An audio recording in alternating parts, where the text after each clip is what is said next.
All right, here's a great case study here of a commercial project. A couple of buildings behind me here that you can see. This was one of the first projects that I did, and this is actually one property, one parcel where we were able to fit two buildings, so the density allowed for about 10,000 square feet of space that we could put on. I'm going to kind of walk here so you can see it. It allowed for about 10,000 square feet of space. We were able to put two buildings on here, share the driveway, share the parking, and maximize the property for the owner. So it's not always that you have to put one building or attach the buildings. Those, as you can see, were two buildings that were separated and detached. And so it's an interesting process with the commercial development. So it starts with the land, then you've got to go to the county, city, whatever your municipality is that kind of controls density and things, and check with them and find out what you can do with the property. What are your setbacks? What are the lot coverages? What kind of parking requirements for the different uses that you're planning, whether it's office, retail,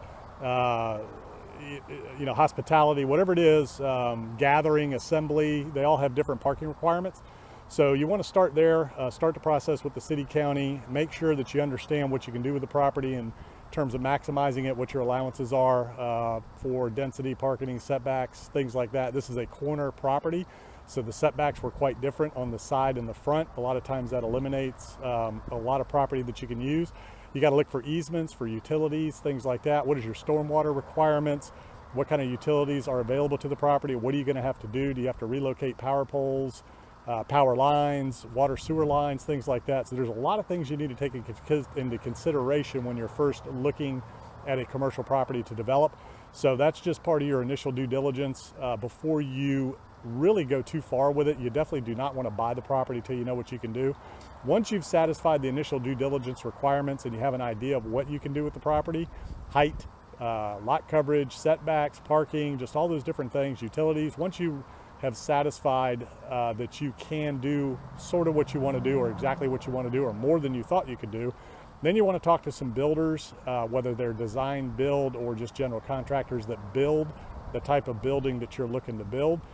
Get an idea of what the costs are running, so then you can run some financial models, do your feasibility to make sure the project's going to work.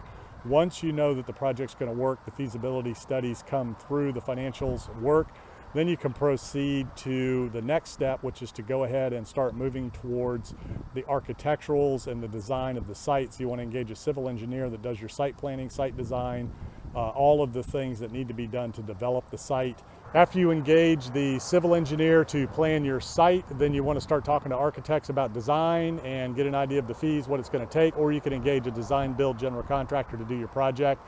So that's the process that you want to go through with developing a commercial parcel, from site evaluation, site feasibility, all the way through to site planning, architecturals, general contractor with the site.